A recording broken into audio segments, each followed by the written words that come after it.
삼성 바이오로직스 분식회계 논란, 지금 금감원은 분식회계다 이런 자체 결론을 내렸다는데 삼성 쪽은 강하게 반박하고 있죠. 이게 중요한 이유는 삼성그룹 차원의 이재용 부회장으로의 승계 작업과 관련이 깊다는 거고요. 게다가 이번에는 삼성 바이오로직스 아예 상장 과정에서 엄청난 특혜를 받았다 이런 주장까지 나왔는데요. 이 주장 표신 더불어민주당 박영선 의원을 연결합니다. 박 의원 안녕하세요. 예, 안녕하세요. 네, 이게 분식회계가 맞느냐 안 맞느냐는 아마 법정까지 가야 될 것 같더라고요. 내용이 워낙 복잡하던데 분식회계라고 주장하는, 그러니까 그렇게 보는 금감원의 입장은 어떤 건지 간략하게 좀 정리해 주시겠어요?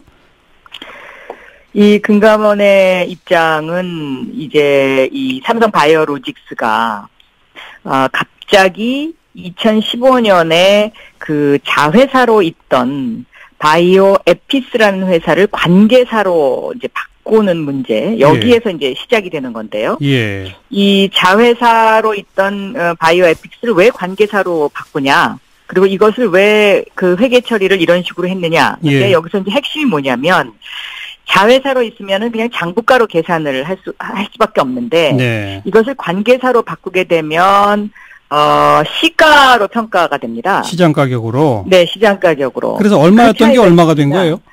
그래서 이제 그 장부가 3천억 원이었던 자회사가 갑자기 이 시가로 계산이 되니까 4조 8천억 원으로 이제 뻥튀기가 되는 거죠. 3천에서 4조 8천으로. 그렇습니다. 예. 네. 그러면 이것이 이제 자회사에서 관계사로 과연 바꿀 수 있는 요건이 됐느냐, 안 됐느냐, 바로 이 문제거든요. 그러니까 요건이 아닌데 이렇게 했다는 게 금감원 입장이고. 측은 요건이 아닌데 했다는 것이고요. 어허. 삼성 바이오로직스는 무슨 뭐 국제 기준 이렇게 갖다 이유를 그렇게 되는데 이 국제 기준에도 제가 보기에는 이게 좀 맞지가 않습니다. 어쨌든 뭐 이거는 법정까지 가야 될 문제니까 요 정도 하고요. 근데 그렇게 삼성 바이오로직스의 상태를 엄청 좋아지게 만든 거 아니겠습니까? 그렇죠. 그렇게 한 게 그 이재용 부회장으로의 승계랑은 어떻게 연결되는 겁니까?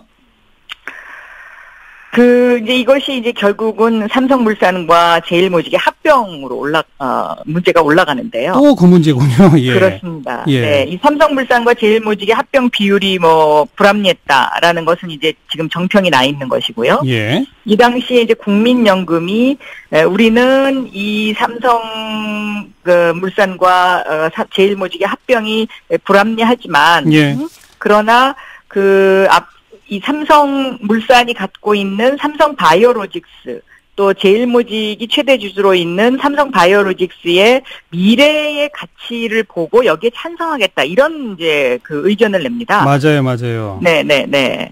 거기에 바로 핵심이 바로 삼성바이오로직스입니다. 알겠습니다. 네. 제일모직이 삼성바이오로직스 지분을 많이 갖고 있군요. 그렇습니다. 예. 그러니까 제일모직 가치를 그러니까 제일모직 가치를 높게 쳐주는 것이 옳다 이런 거로군요. 그렇습니다. 네. 그렇게 하는 것이 삼성전자에 대한 지배력을 이재용 부회장이 강화하는 데 도움이 됐던 것이고. 그렇습니다. 이렇게 다 연결이 되는 거네요. 다 연결이 되는 겁니다. 게다가 우리 박영선 의원은 삼성바이오로직스가 상장될 때 특혜가 있었다 그러는데 상장은 언제 됐습니까? 2016년에 상장이 됐는데요. 이 삼성바이오로직스가 2011년에 설립이 됐는데 2011년부터 2015년까지 계속 적자 회사입니다. 그런데 그동안에 증권거래소에는 적자 회사는 상장이 되지 못하도록 돼 있었습니다. 그렇지 않습니까? 적자 회사가 자꾸 상장이 되면 이 주식을 사는 그 투자자들이 혼선이 오니까요. 그런데 증권거래소에서 갑자기 2015년도에 규정을 바꿉니다. 적자 기업도 상장할 수 있도록.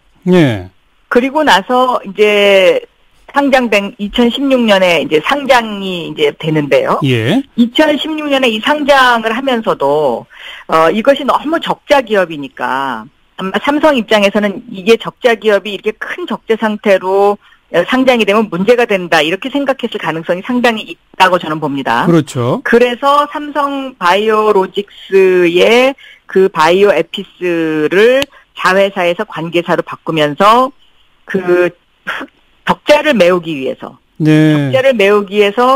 2015년도에 이 회계 기준을 바꾸면서 1조 9,049억 원의 흑자로 이것을 만들지 않았을까. 이제 그런 생각을 하게 되는 거죠. 예. 네.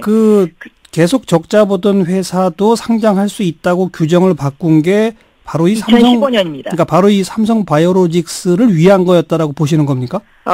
사전에 저는 그렇게 보고 있습니다. 왜냐하면요.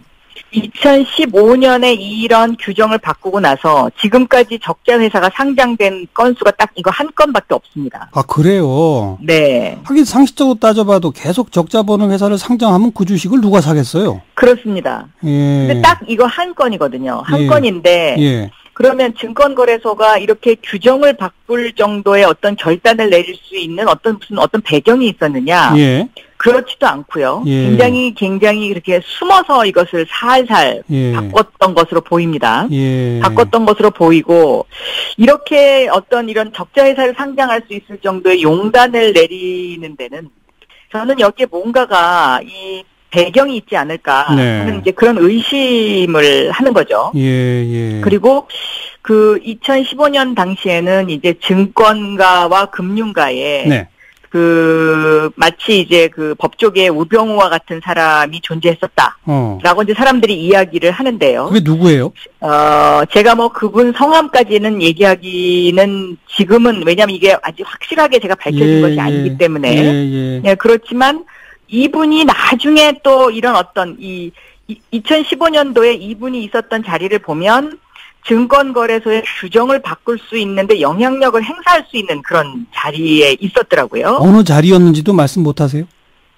아니 뭐 그거는 할 수는 있는데요. 예. 금융위원회에 있었습니다. 그러니까 금융위원회가 이런 어떤 것들을 다 관장을 하지 물론이죠. 않습니까? 네. 금융위원회 어느 직책이었습니까? 뭐 그러면 이제 누구지 다 아니까요. 네. 금융위원회 고위직. 네, 금융위원회 고위직입니다. 고위직이고 당시에 금융가의 우병우다라고 이제 불리던 분인데 네. 저는 그 금감원이 단순하게 이런 어떤 삼성바이오로직스의 분식회계 부분만 들여다볼 것이 아니라 여기까지 봐야 된다. 네, 이 상장 과정에서 2015년도에 증권거래소는 무슨 이유로 적자 기업을 상장할 수 있도록 규정을 고쳐줬으며, 그렇죠. 그 규정이 고쳐진 다음에 이런 분식 회계가 있었고요. 그리고 2016년에 상장을 했기 때문에 이 과정을 좀 분명하게 볼 필요가 있다라고 저는 생각하고 있습니다. 아직 거기에 대한 뭐 조사 같은 건 전혀 이루어진 바가 없죠? 상장 과정에 전혀 대해서. 이루어진 바도 없고요. 제가 최순실 국정농단 국정조사위원회에서 이재용 부회장에게 이것을 직접 질문을 했었습니다. 예, 그랬더니 뭐라고 답변했어요? 삼성바이오로직스 이거와 관련해서 좀 특혜 상장이었던 것으로 보인다. 그런데 그 실황이 지금도 살아 있습니다. 유튜브에 들어가면 나오는데요. 근데 뭐라고 그랬어요? 그 당시에 이재용 부회장의 답변을 보면 좀 이상합니다. 왜냐하면 제 말이 무슨 뜻인지 잘 모르겠습니다. 이렇게 처음에 답변을 하고 모르세요? 그리고 저는 그걸 잘 모르겠다라고만 계속 답변을 하는데 굉장히 뭔가 이렇게 얼버무린다는 듯한 느낌을 줍니다. 알겠습니다. 네. 오늘은 일단 문제 제기, 의심이 강하게 든다. 이것까지 금감원이 조사하라. 이 말씀까지 듣죠. 고맙습니다. 네, 감사합니다. 더불어민주당 박영선 의원이었습니다.